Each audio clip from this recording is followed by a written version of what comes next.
Yuffie used to be one of my favourite characters in the original Final Fantasy VII. This might be because she's a bit kiddish and I was a kid at the time. However, since playing Intergrade, my favourite has shifted towards Cloud and Tifa. However, Yuffie has some great moments in Intergrade. So here's my rundown of those moments. Whereas all the other characters in Final Fantasy VII have a more grown-up attitude to their behaviour and their movements, Yuffie, to me, seems a bit more kiddish, and this behaviour definitely comes through. The two things that really show her kiddish behaviour to me weren't big moments. They were in fact her mannerisms and her movements. The first of this being when she sits down. Rather than a normal movement like Cloud when he just normally sits down by moving his sword out of the way, she has this more kiddish method of sitting down, which is to jump up in the air then sit down. I might be taking a leap here. I'm guessing this was the developers trying something out to see if they can give each character a unique movement or a unique style in preparation for making Rebirth. The second kiddish movement is her running, whereas with all the other characters they tend to run normally, no unique style to each of their running. But Yuffie has other plans. She runs with her arms out, I'm guessing for aerodynamics, a bit like a kid would run thinking that it's going to make them faster, but I quite liked it. It was a really unique sort of thing, especially for those long runs where there's nothing really happening. So I do like that they've added that sort of unique movement for sections where there isn't anything going on. Another great moment of Yuffie's isn't a specific moment again, but it's Yuffie's attitude. There is no way you can describe Yuffie as a Debbie Downer. She has a positive, cheerful and a bit goofy at times attitude. This helps with moments when she's either being motivational to herself, which happens a lot, or when she's being motivational to others. You could say she's a lot like Barrett in this way.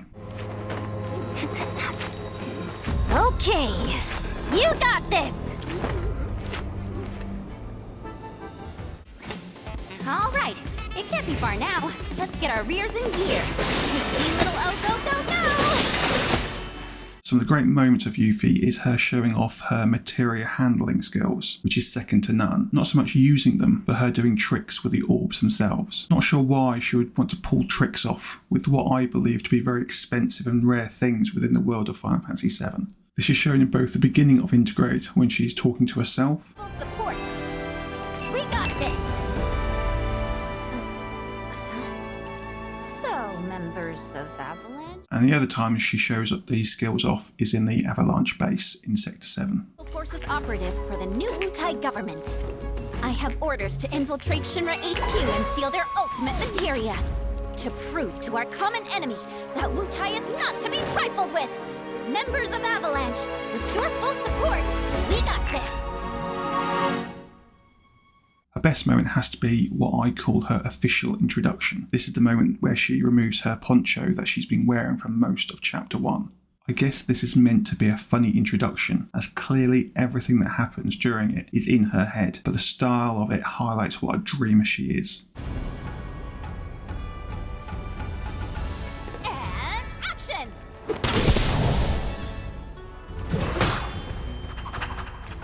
Some know me as a beguiling ninja. Others as the world's greatest materia hunter. But who am I truly? Well-sighted onlookers wonder no more. Before you see the rare bloom, the single white rose of Wutai, the one and only Yuffie. And there you have it, Yuffie's best moments in Intergrade from the Final Fantasy VII Remake DLC. What do you think to this list? Is there anything I missed? Anything that you disagree with? Let me know in the comments. And if you got to this point in the video, please do like, comment and subscribe.